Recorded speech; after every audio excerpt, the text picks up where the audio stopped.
The rain was falling in cold, relentless sheets, pooling in the cracks of the pavement. I huddled under a rusty dumpster, my once fluffy coat matted with dirt and grime.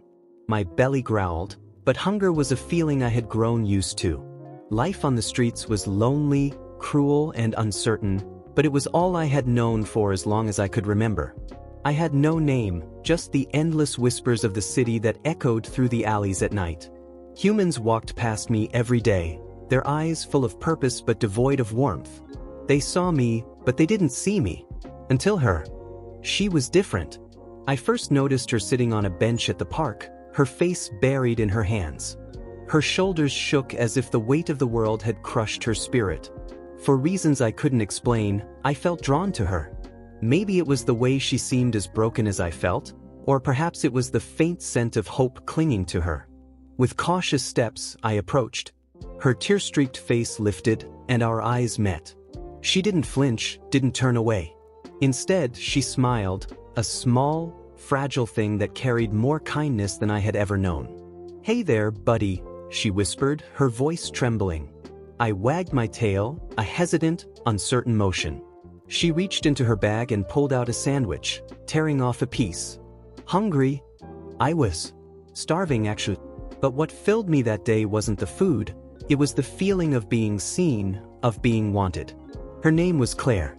She came to the park every day after that, always with a snack and a soft word for me. She didn't try to grab me or force me to follow her. She just sat with me, her presence a balm for my weary soul.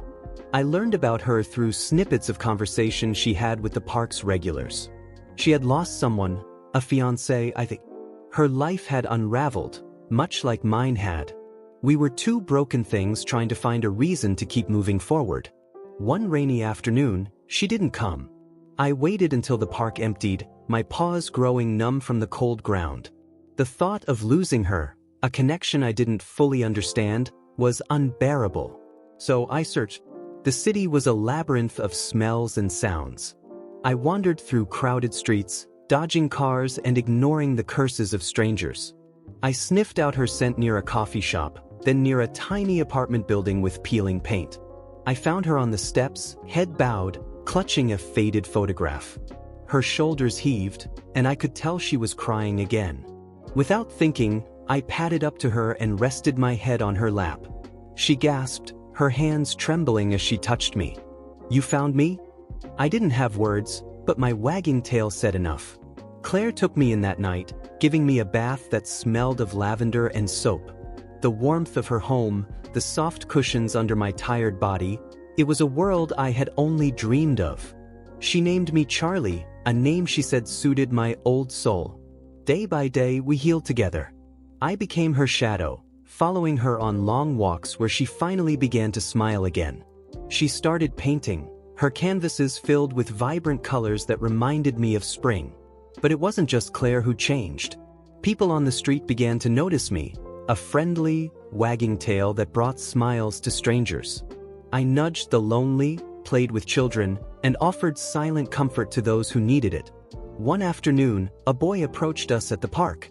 His clothes were worn, his eyes downcast. Claire knelt to his level, offering him the same kindness she once gave me. He told us his name was Daniel, and his home wasn't always a safe place. Claire listened, her hand on my fur as if drawing strength from me. She helped him find support, and he came to visit us often, his laughter filling the spaces once occupied by silence. Through me, Claire reached out to others, creating a ripple of healing that spread far beyond our little home. I don't know how long dogs like me live, but what I do know is that I've found a forever home, not just in a place, but in the hearts of those I touch. I once thought life was about surviving, but Claire taught me it's about connection, about finding warmth even in the coldest moments. And through her, I learned that sometimes all it takes is a second chance, for a stray dog, for a grieving soul, for anyone, to find where they truly belong. If you're touched by this heartwarming story and would love more inspiring content, don't forget to subscribe to my channel. Your support helps bring more stories like this to life. Hit the subscribe button and turn on the notification bell to stay updated with my latest posts. Have a story or thought to share? Drop a comment below. I'd love to hear from you. Together, let's keep spreading hope, kindness, and love. Thank you for being a part of this journey.